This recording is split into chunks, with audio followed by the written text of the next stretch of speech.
Esan beharrik ez dago erronka hau aurrera eramateko diru kopuru on bat beharrezkoa izango dela.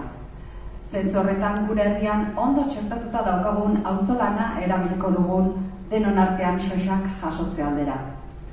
Diru biltzea hau nola aurre ikusten dugun azaltzeko ondorengo bideoa prestatu dugu. Beharra izateaz gainera, herritarren eskubidea da. Gizarteak gauzatu beharreko eskubidea. Erakundeei eskubide hori bultzatzea eta errespetatzea dagokie. Proiektuaren onuradun zuzenak. Gizarte osoa da proiektuaren onuradun zuzena. Arrazoi hauek direla eta. Gizarteak bere eskubide zibil eta politikoak berreskuratuko ditu. Kohesionatzeko aukera izango du eta gaur egun jasaten duen polarizazio politikoa gainditu ahal izango du. Ingurumenean, hobekuntzak berrikusiko diren hondakinen plan eta prebentzio programei esker. Proiektuaren finantziazioa. Gizarte zibilak finantziatuko du partaidetza proiektu osoa. Gure kulturan sustrai sendoak dituen erakunde baten bidez, auzolana. Finantziazio eredua. Proiektua finantzatzeko internet bidez crowdfunding proiektuak finantziatzen dituen enpresa bat kontratatuko da. Itxuratikoa enpresa hautatu da. Gure komunitatean sustraiak dituen bakarra delako eta ofizialak diren bi hizkuntzetan bermatzen duelako bere eskaintza. Horrekin batera, diru ekarpen zuzenak egiteko ohiko moduak erabiliko dira. Diru sarrerak egiteko kontu korrentea, kaleko diru bilketak eta ekitaldiak. Proiektuari atxikitzen zaizkion erakundeak, hitzartokideak, kopuru jakin bateko ekarpena egitea eta haien bazkideen artean beste kopuru bat biltzeko konpromisoa hartzea proposatzen da. Horretarako crowdfunding enpresaren web orrira joateko esteka bat izan beharko dute erakunde horiek haien web orrietan eta erakunde bakoitzak lortutako sarrerak kontatzeko sistema bat ezarriko da. Diru bilketa egiteko bigarren modu horrek ez du lotzen elkartea, inondik ere, aurrez zehaztutako bilketa helburua betetzera. Jendea motibatzeko eta proiektuak arrakasta izateko modu bat besterik ez da. Pertsona partikularrak ere izan daitezke hitzartukide. Kasu horretan ere, bakoitzak ekarpen bat egingo du eta haien inguruan kopuru jakin bat biltzeko konpromisoa har dezake. Helburua da herritar eta erakunde guztiak jabetzea hau guztion lana dela. Alegia, proiektuan jarrera aktibo bat izateko modu bat da. Azken finean, haiek baitira proiektuaren onuradunak. Abenduaren 16an hasiko da proiektua finantziatzeko diru bilketarako kanpaina, eta 40 egun iraungo du.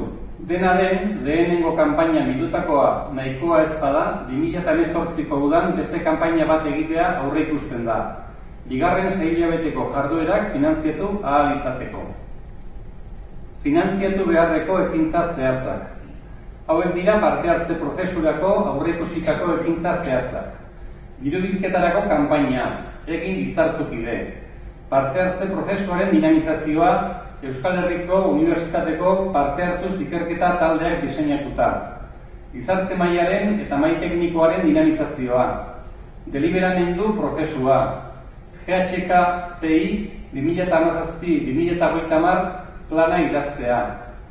Hondakin kudeaketarekin loturiko politikan parte hartzeko eskubidearen defentsa juridikoa auzitegien eta Europako Batasuneko erakundeen aurrean.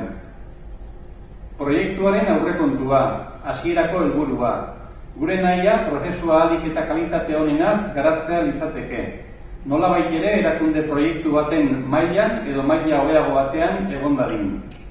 Kalitate egoki horretara heltzeko egin den proiektuaren aurrekontu estimazioa 80.000 eurotakoa da. Diru bilketa kanpainaren arrakasta maila aurretiaz ezin denez jakin, helburu malguen egitura osatu dugu. Proiektua egiazko aurrekontura egokitu dadin. Eta honetara zenbat eta ahalegin eta inplikazio sozial handiagoa dagoen heinean, proiektuaren kalitatea hobetuko da. Erantsitako taulan zehazturik daude, aurrekontuaren atalez ataleko azalpenak. 3 koloretan sailkatu dira, kalitatea irudikatzen dutelarik. Horia gutxieneko kalitatea izango litzateke. Berdea kalitate ertaina eta gorria kalitate gorena. Parte hartze prozesuaren 3 aldagai zehaztu ditu. Prozesuaren gutxieneko kalitatea, kalitate ertaina eta kalitate ezin hobea bermatuko duena. Bildutako diruaren arabera bat ala bestea aplikatuko da. Gure ustez, bigarren aukera izango litzateke nahikoa, baina jakina, diru-bilketa aukera horretan aurreikusitakoa baino handiagoa bada, kalitate ezin hobeko proiektua aurrera eramateko aurrekontua aukeratuko genuke.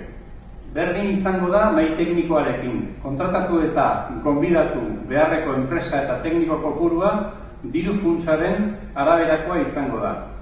Ondorioz, proiektuaren helburuetan gutxieneko zenbatekoa 10.000 eurokoa izango litzateke.